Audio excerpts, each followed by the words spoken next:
Welcome back. Last time we read chapter 3 of 1 Corinthians, in which Paul started explaining how his audience ought to look at him and his fellow ministers. He explained that they should see them as workers and functionaries, not as people to whom allegiance is owed. Today he's going to wrap up that point. So let's get started. Think of us in this way, as servants of Christ and stewards of God's mysteries. Moreover, it is required of stewards that they be found trustworthy. But with me it is a very small thing that I should be judged by you or any other human court. I do not even judge myself.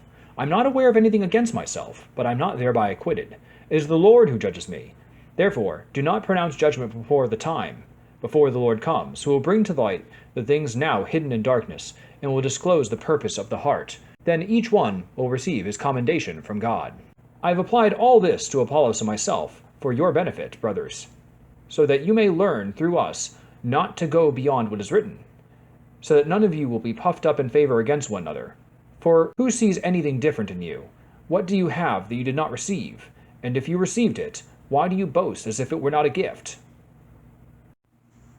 Okay, a few things to note in this passage. First, Paul reiterates one last time that he and his fellow apostles are just ministers who are doing a job, and hopefully they're doing it well. Then he turns the topic to his own personal job performance and says to the Corinthians, I don't care what you think of me. It doesn't even matter what I think of me. All that matters is the Lord's judgment, which we'll all eventually face. One way I think Catholics should apply this passage is whenever we're asked, are you saved, by our evangelical friends.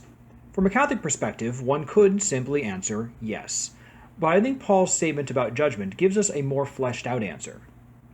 See, underlying the evangelical question is the idea that by placing your faith in Jesus, you should have a 100% infallible certainty that you're going to heaven, an eternal destiny which you can't lose no matter what you do. But that isn't how we see it as Catholics, for two reasons. First, we don't believe that you can stay in communion with God no matter what you do.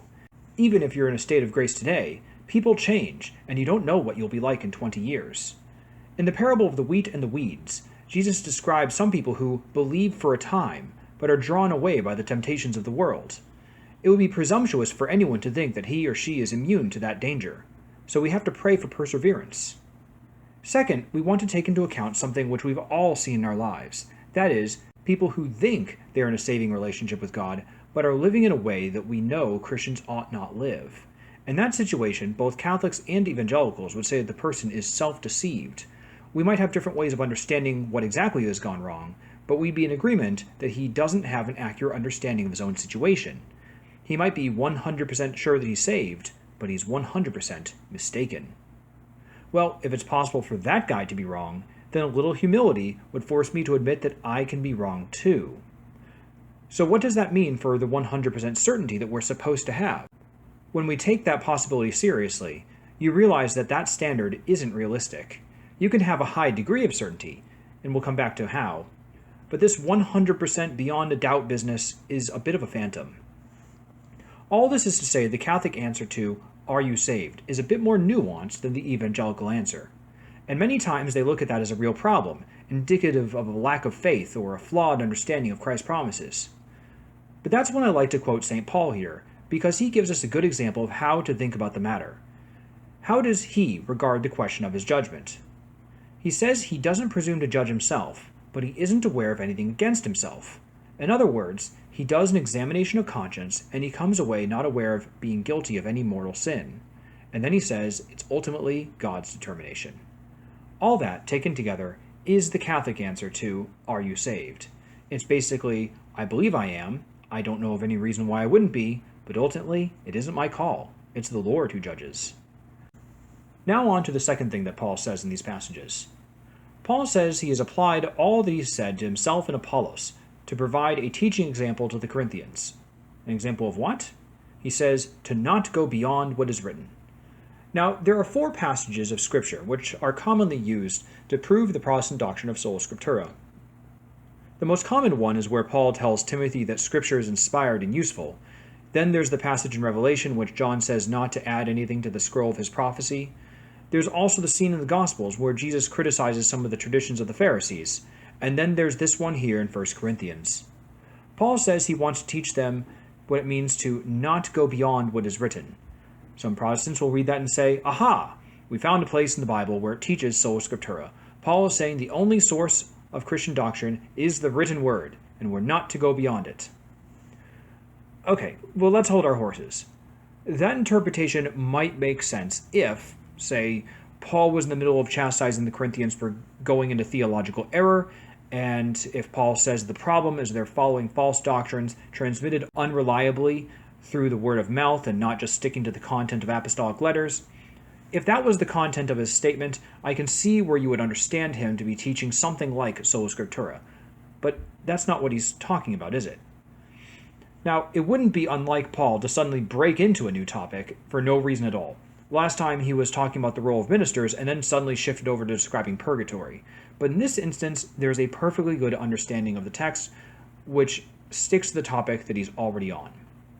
He's been talking to the Corinthians about relying on worldly wisdom and how they're breaking up into factions and pridefully looking down on one another.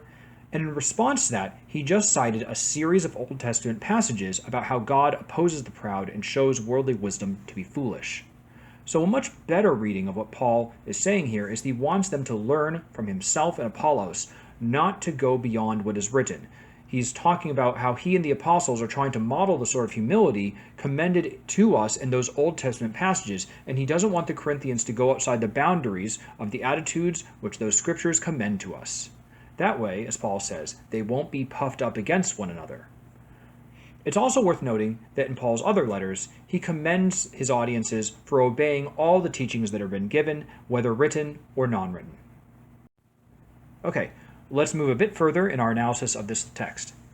Lastly, Paul reminds the Corinthians that everything they have is a gift.